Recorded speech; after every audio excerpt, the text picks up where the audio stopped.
తిరుమల తిరుపతి ప్రాశస్త్యం, వైభవం, పరాభవం ఈరోజు మసకబారేటువంటి పరిస్థితులు ఏర్పడ్డాయి కూటమి ప్రభుత్వం అధికారంలోకి వచ్చిన తర్వాత. ఇటీవల కాలంలో అనేక రకాలైనటువంటి వరుస సంఘటనలు చూస్తున్నాం. రాజకీయ వేదికగా తిరుమల తిరుపతి దేవస్థానాన్ని వాడుకోవడం, శ్రీవారి ప్రతిష్టకు భంగం కలిగేటువంటి విధంగా కూటమి ప్రభుత్వం సాక్షాత్తు ముఖ్యమంత్రిగా ఉన్నటువంటి చంద్రబాబు నాయుడు గారు వ్యవహరించడం, దాంతోపాటు రకరకాలైనటువంటి లేనిపోయినటువంటి ఆరోపణలు రాజకీయ పబ్బం గడుపుకోవడానికి సాక్షాత్తు ముఖ్యమంత్రి స్థాయిలో ఉండేటువంటి వ్యక్తి, ఉప ముఖ్యమంత్రి స్థాయిలో ఉండేటువంటి వ్యక్తులు చేయడం అనేటువంటిది ఇది నిజంగా దురదృష్టకరమైనటువంటి పరిణామం. ఇది భక్తులను కూడా కలిచివేసేటువంటి పరిస్థితి. అటువంటి నేపథ్యంలో జరిగినటువంటి వరుస సంఘటనలు మనం నెయ్యి విషయంలో చూసాం, ఉన్నటువంటి గోశాల విషయంలో చూసాం. అనేక రకాలైనటువంటి సంఘటనలు జరుగుతున్నటువంటి నేపథ్యంలో ఇటీవలే సాక్షాత్తు చైర్మన్గా ఉన్నటువంటి వ్యక్తి బిఆర్ నాయుడు గారి రాసలీలను కూడా మనం చూడడం జరిగింది. ఇవి చాలదన్నట్టు ఇప్పుడు మరలా ఏదైతే పరకామణికి సంబంధించినటువంటి దొంగతనం కేసు, చోరీ కేసు బయటపడడం జరిగింది. దాదాపుగా కూటమి ప్రభుత్వం అధికారంలోకి వచ్చిన తర్వాత 2024 జూన్లో ప్రభుత్వం అధికారంలోకి వస్తే 2024 సెప్టెంబర్ నుండి అవుట్సోర్సింగ్లో పనిచేసేటువంటి పెంచిలయ్య అనేటువంటి వ్యక్తి అక్కడ దొంగతనాలకు పాల్పడ్డాడు.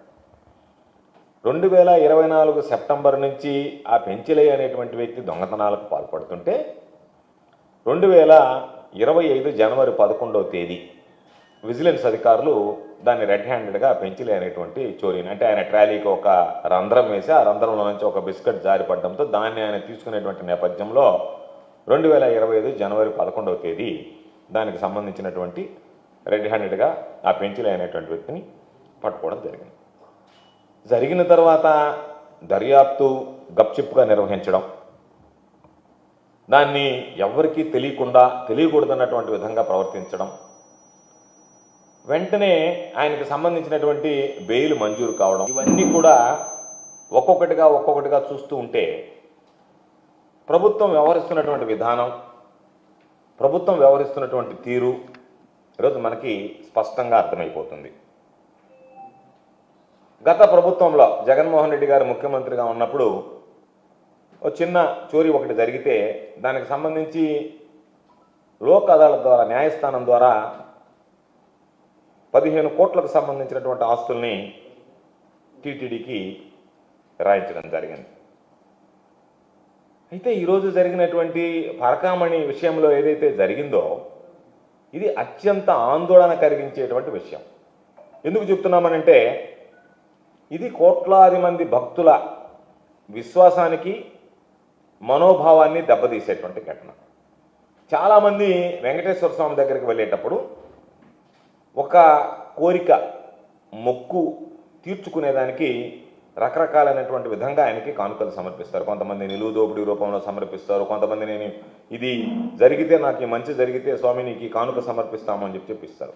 ప్రతి భక్తుడు కోరుకునేది నేరుగా నేను సమర్పించినటువంటి కానుకలు ఏవైతే ఉన్నాయో అవి వెంకటేశ్వర స్వామికి చెందాలి, ఆయనకి చేరాలి, ఆయన సన్నిధిలో వాటికి సంబంధించినటువంటి పనులు జరగాలి అని చెప్పి కోరుకుంటారు.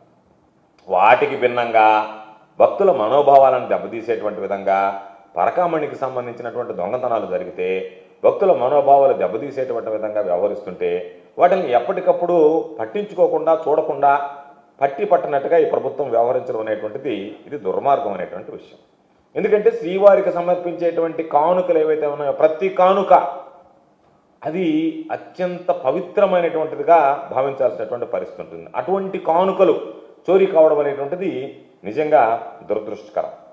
కాబట్టి పరకామణిలో ఈ విధంగా భారీ చోరీల వ్యవహారం ఏదైతే ఉందో కూటమి ప్రభుత్వంలో వెలుగుకు రావడం, ఆ వెలుగుకు రావడం వెనక ఆ దర్యాప్తు జరిపినటువంటి తీరు కూడా అనేక రకాలైనటువంటి అనుమానాలకు ఈరోజు తావిస్తోంది. ఎందుకంటే ఈ పెంచిలయ్య అనేటువంటి వ్యక్తి ఎవరైతే ఉన్నారో పరకామణిలో పనిచేసేటువంటి వ్యక్తి, ఆ వ్యక్తిని రెడ్ హ్యాండెడ్గా పట్టుకున్నారు విజిలెన్స్ అధికారులు.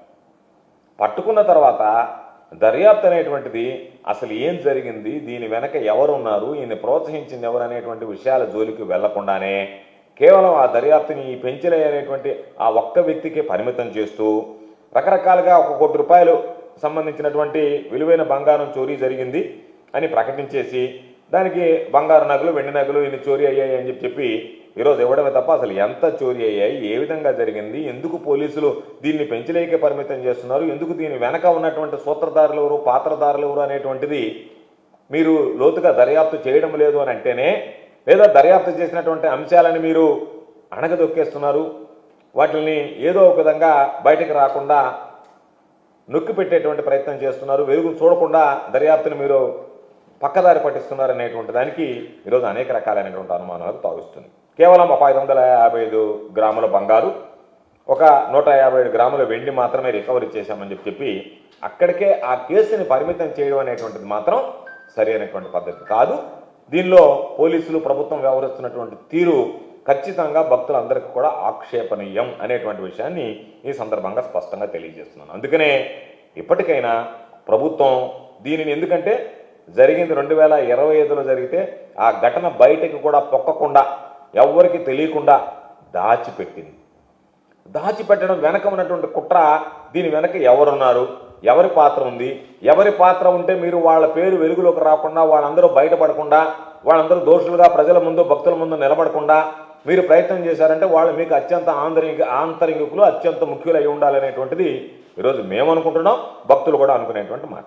కాబట్టి దీని వెనక అసలు ఈ పెంచలే అనేటువంటి వ్యక్తి ఎవరు, ఆయన టీటీడీలోకి ఏ విధంగా రాగలిగాడు, ఎవరు తీసుకొచ్చారు, పరకామణిలో ఆయన చేర్పించింది ఎవరు, దీనికి సంబంధించి ఎవరు చేర్పిస్తే ఆయన అక్కడికి వచ్చాడనేటువంటి ప్రశ్నలకు ఎక్కడా సమాధానం లేదు. పెంచలయ్య దొంగతనం చేశాడు, దొంగతనం చేస్తే జనవరి 2025 11న పట్టుకున్నాం, 12న రిమైండ్ చేసాం, తర్వాత దానికి సంబంధించి ఆయనకు బెయిల్ వచ్చింది అనేటువంటి మాటలు మాట్లాడుతున్నారు. కాబట్టి ఇది నెలల తరబడి చోరీలు జరుగుతుంటే భద్రతా వ్యవస్థ ఏం చేస్తుంది, అసలు మీరు సీసీ కెమెరాలు ఉన్నాయా, లేదా మీరు పెట్టినటువంటి సీసీ కెమెరాలు అవి పనిచేయకుండానే మీరు ఏదో ఒక విధంగా మొక్కుబడిగా మేము సీసీ కెమెరాలు పెట్టేశామనేటువంటి భ్రమ కల్పించేటువంటి పనిలో ఉన్నారా, వాస్తవంగానే సీసీ కెమెరాలు ఉన్నాయి. ఎందుకంటే ఇది అనేక రకాలైనటువంటి భద్రతా వైఫల్యాలను ప్రశ్నిస్తోంది.